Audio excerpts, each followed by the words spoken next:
She has said that shame often produces overwhelming and painful feelings of confusion, fear, anger, judgment, and or the need to hide it. And it's difficult to identify shame as a core issue when we're trying to manage these intense feelings. And as we think about that, how often do we find ourselves doing that with this population?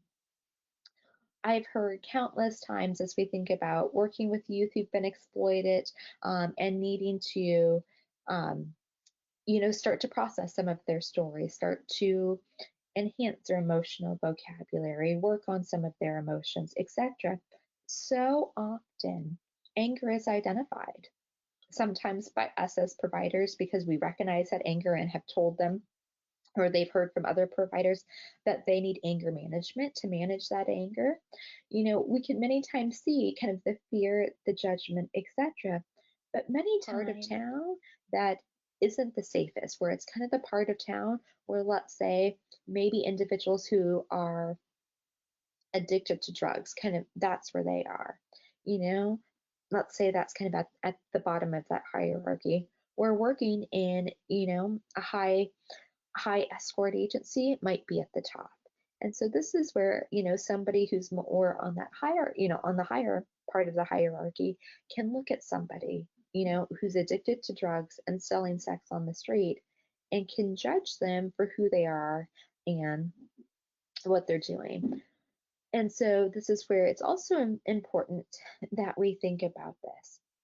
And I would also add here that our youth and adults can also experience shame from us as providers.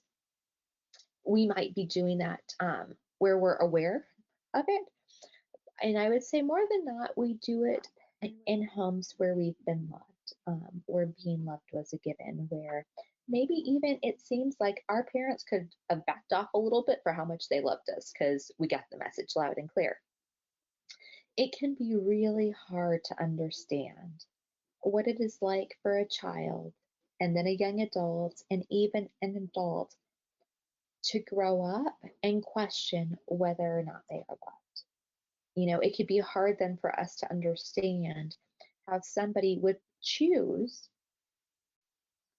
a false sense of love by involvement in the industry to have some sense of connection and love.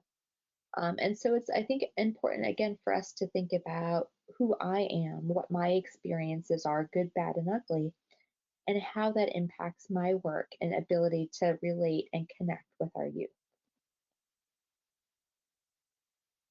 When we suffer, when we start to feel inadequate, and when we fail. And this is hard, especially for our youth and young adults. And I've seen this countless times, where when somebody makes a mistake, a minor one even, it can become this downward spiral that is never ending because of how much they are beating themselves up and beating themselves down and, starting to hear many of those unkind statements. And so with that, this is where it's really important to show that kindness, compassion, and to get up. One of the examples I oftentimes share in trainings is with Bonnie St. James. She's a wonderful woman if you don't know her or have heard of her. But she was the first African-American Paralympian skier to medal. And she